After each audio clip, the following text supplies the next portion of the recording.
Hello बच्चों, सुप्रभात। मैं श्रीमती मोनिका देवी कक्षा 5वीं में विषय हिंदी की ऑनलाइन कक्षा में आपका स्वागत करती हूँ। बच्चों, हमने अपनी पिछली कक्षा में अपना अध्याय 3 पूरा कर लिया है। आज हम अपनी पाठ्य पुस्तक का अध्याय 4 इकाई 2 हमारा भारत यानी यूनिट 2 शुरू करने जा रहे हैं। हमारी इकाई का नाम है हमारा भारत। अध्याय 4 है। अध्याय का नाम क्या है? परीक्षा। इसके लेखक कौन है? प्रेमचंद, मुंशी प्रेमचंद। दिनांक 23 मई 2020। इस इकाई का उद्देश्य क्या है?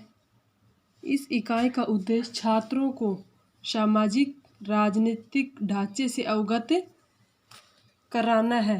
छात्र इस विषय का एक पहलू समाजशास्त्र में हम पढ़ेंगे ही, साथ ही साहित्य की नई विधाओं में हम इस विषय पर चर्चा की जाएगी कि मुंशी प्रेमचंद की एक अमूल्य कृति में क्या बताया गया है, जिसमें क्या बताया गया है कि एक सुगढ़ नेता के गुणों पर रोशनी डाली गई कि एक अच्छे नेता के गुणों के बारे में बताया गया है कि एक अच्छे नेता में क्या क्या गुण होने चाहिए।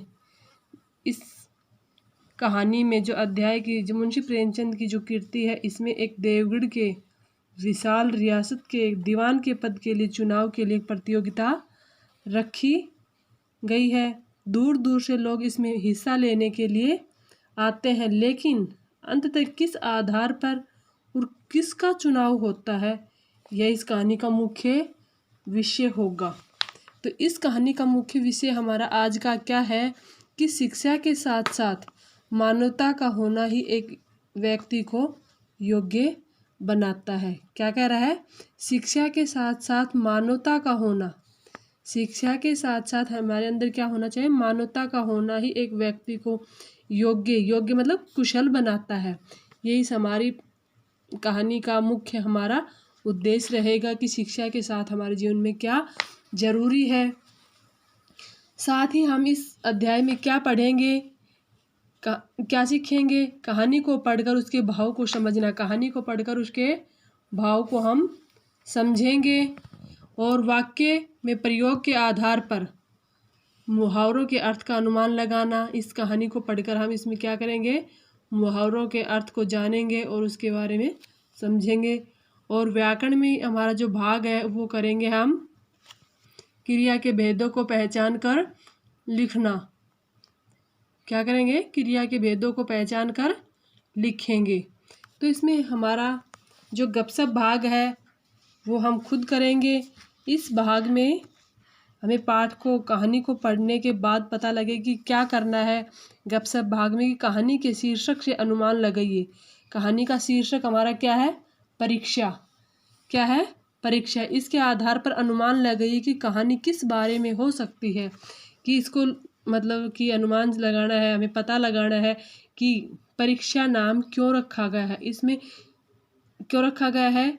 इसमें हमने आपको पहले ही बताया है कि इसमें एक अच्छे नेता के लिए चुनाव करने के लिए उसकी परीक्षा ली जाएगी, इसका आयोजन किया जाएगा कि अच्छे नेता में कौन कौन से गुण होने चाहिए, वो हमें करने होंगे। तो ये कहानी हम पढ़ेंगे तब हमें इस कहानी से पता चलेगा कि इस कहानी में क्या बताया गया है। इस कहानी में है कि हम चलो पढ़कर देखते हैं।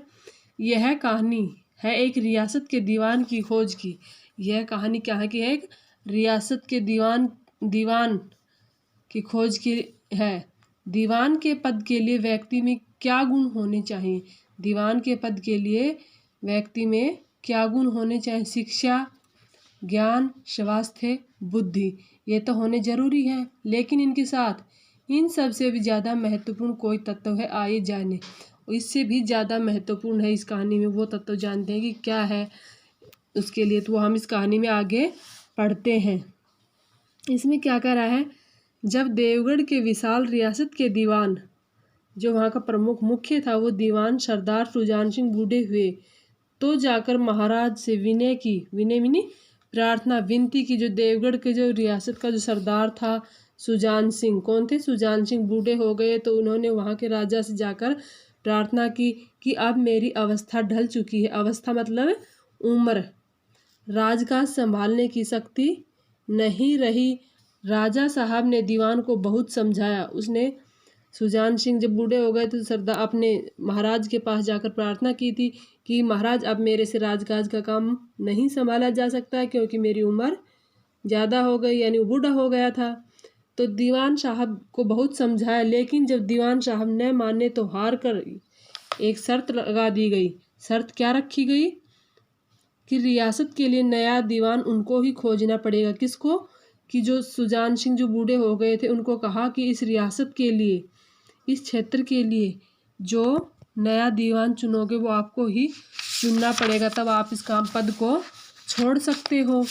तो फिर उसके बाद क्या हुआ, इसने बताया कि आगे दूसरे देश के प्रसिद्ध समाचार पत्रों में यह विज्ञापन निकाला कि देवगढ़ के लिए एक सुयोग्य दीवान की जरूरत है। 1 महीने तक उम्मीदवारों के रहन सहन, आचार विचार की देखभाल की जाएगी। विज्ञापन समाचार पत्रों में ऐड निकाली गई कि देवगढ़ के लिए एक सुयोग्य मतलब अच्छा दीवान की जरूरत है, उम्मीदवार की जरूरत है। 1 महीने तक उम्मीदवारों के जो उम्मीदवार वहाँ आएंगे उनमें से क्या होगा, 1 महीने तक उनको देखा जाएगा, रहन सहन कैसा है, उनका आचार विचार मतलब उनकी पूरी तरह से जांच परख की जाएगी। विद्या का कम हो, उसमें शर्त ये थी कि विद्या कम हो सकती है परंतु कर्तव्य का अधिक विचार किया जाएगा। विद्या कम हो सकती है पर कर्तव्य पर अधिक विचार किया जाएगा। इस विज्ञापन ने सारे मुल्क में तहलका मचा दिया। तहलका मतलब खलबली मचा दी। सभी लोग वहाँ आने के लिए तैयार हो गए कि विद्या ज़्यादा शिक्षा जरूरी नहीं है परंतु कर्तव्य निष्ठावान होना चाहिए। ऐसा ऊंचा पद और किसी प्रकार की कैद नहीं। सभी खुशी से झूम रहे थे कि इतना ऊंचा पद मिल रहा है जिसमें शिक्षा की कोई वो नहीं रखी, तो किसी प्रकार की कैद नहीं थी।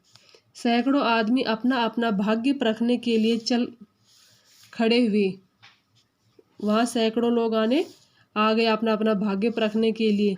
देवगढ़ में नए नए और रंग बिरंगे मनुष्य दिखाई देने लगे। सरदार सुजान सिंह ने इन महानुभावों के आदर सत्कार का बड़ा अच्छा प्रबंध कर दिया था। जो वहाँ का दीवान था उसने क्या कर दिया था, इन महानुभावों का जो लोग आ रहे थे उनका आदर सत्कार मान सम्मान के लिए बहुत ही अच्छा प्रबंध इंतजाम कर रखा था, व्यवस्था कर रखी थी। हर एक उम्मीदवार अपने जीवन को अपनी बुद्धि के अनुसार अच्छे रूप में दिखाने की कोशिश करता था। हर एक उम्मीदवार था, जो लोग आए हुए थे उस पद के चुनाव के लिए, वो अपने आप को अच्छा दिखाने के लिए एक दूसरे से बहुत ही अच्छे प्रयास कोशिश कर रहे थे। अगले दिन क्या होता है कि एक दिन नए फैशन वालों की सूझी कि आपस में हॉकी का खेल हो जाए। एक दिन उन्होंने क्या किया, मतलब उपाय सोचा कि एक हॉकी का खेल किया जाए। फील्ड बन गई, खेल शुरू हो गया। संध्या तक यही धूमधाम रही। लोग पसीने से तर हो गए, हाफते हाफते बेदम हो गए, लेकिन हार जीत का निर्णय न हो सका। खेल अभी बंद ही हुआ था कि एक किसान अनाज से भरी हुई गाड़ी लिए हुए आया, लेकिन कुछ तो वहाँ कीचड़ था और कुछ उसकी चढ़ाई इतनी ऊंची थी कि गाड़ी ऊपर नहीं चढ़ सकती थी। जब वो खेल रहे थे तब क्या हुआ, एक किसान है वो अनाज से भरी हुई गाड़ी लेकर वहाँ से आता है, लेकिन कुछ तो वहाँ कीचड़ था पहले से ही और उसकी चढ़ाई ऊंची थी जिस पर गाड़ी चढ़ने में परेशानी हो रही थी। बोझ अधिक था, बैल कमज़ोर था। किसान बार बार जोर लगाता लेकिन गाड़ी उभरने का नाम न लेती। बेचारे को वहाँ कोई सहायक नज़र न आता। इसी बीच में खिलाड़ी हाथों में डंडे लिए घूमते घामते इधर से निकले हुए। खिलाड़ी जो हॉकी खेल रहे थे वो इधर से घूमते हुए निकल रहे थे। किसान ने उनकी तरफ सहमी मतलब सहायता करने के लिए वे आँखों से उनको देखा, परंतु किसी से मदद मांगने का साहस न हुआ। साहस हिम्मत नहीं हुई कि किसी को वो बोल सके कि मेरी मदद कर दें। लेकिन क्या होता है, उन उम्मीदवारों में से ही एक ऐसा उम्मीदवार छांटा जाता है जो वहाँ के पद के लायक बनता है। वो कैसे होता है वो आगे हम इस कहानी को पढ़ेंगे, तब उसमें आगे आपको बताया जाएगा। ओके स्टूडेंट्स, अब हमें इसका पीछे का जो हमारा गपशप भाग था, हमें वह अपनी पाठ्य पुस्तक में लिखना है खुद ही कि कहानी के शीर्षक से अनुमान लगे कि कहानी किस बारे में हो सकती है। परीक्षा जो था उससे हमें शीर्षक लगाकर अनुमान लगाकर लिखना है कि परीक्षा का मतलब क्या था, क्यों रखा गया इस अध्याय का, इसमें परीक्षा का नाम मतलब कि शीर्षक क्यों रखा गया, क्योंकि इसमें एक अच्छे नेता का चुनाव करना था, अच्छे उम्मीदवार का चुनाव करना था। उसके आधार पर उसकी परीक्षा जांच परख होनी थी, उसको वहाँ के रियासत के लिए अच्छा उम्मीदवार चुनने के लिए। तो इसमें हमें खुद लिखना है अभ्यास पत्र, जो हमारा गृह कार्य रहेगा कल का 23 में करेंगे हम, 23 मई। ये हमें अपनी पाठ्य पुस्तक में ही लिखना है। जिन बच्चों के पास पुस्तक नहीं है वो रफ कॉपी में लिख सकते हैं। Okay student, be happy and be healthy eight